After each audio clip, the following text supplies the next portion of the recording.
Michelle Battersby is an influencer and trailblazer in the tech industry. It wasn't about perfection. It was about being good. After launching popular dating app Bumble in Australia, she's now launched her own platform for content creators. A few weeks ago, she announced she was pregnant on social media.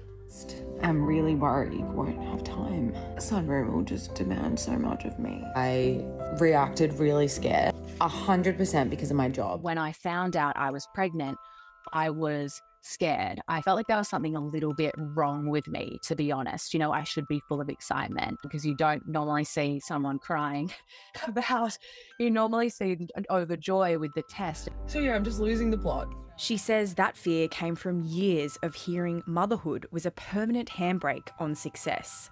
Knowing that only 2% of venture capital goes towards women's founded businesses was this lingering thing in the back of my mind. I already know it's going to be hard for me being a woman founder in this industry. Why would I make things even harder for myself by being pregnant?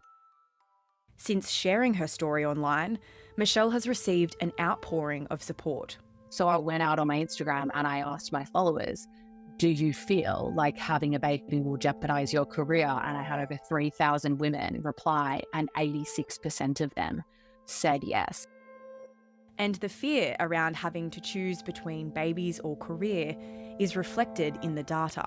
Dr. Rachel Potter from the University of South Australia is leading a national study into levels of workplace discrimination against pregnant women and working parents.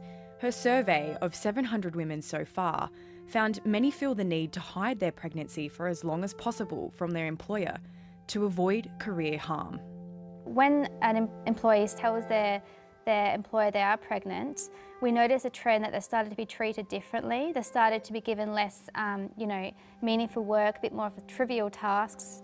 They're having their opinions ignored, and they're starting to miss out on, things like trainings and promotions. That discrimination gets even worse when women return to work.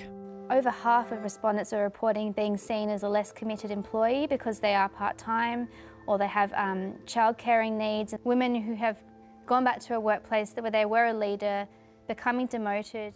Almost 40 years ago, laws were introduced in Australia to guard women against discrimination at work on the grounds of being pregnant or the chance they may fall pregnant, something Dr. Potter says needs to be strengthened. I think that there's plenty of organisations that are slipping through the cracks and things aren't being enforced or regulated. From speaking to thousands of women on the issue, Michelle Battersby says conversations and visibility in the workplace are critical in shifting the dial. Are there pregnant women within your workplace? Are there people of all genders taking parental leave? Are you showing successful return to work schemes? How can we show the women in our workforce they're going to be safe and supported throughout this journey?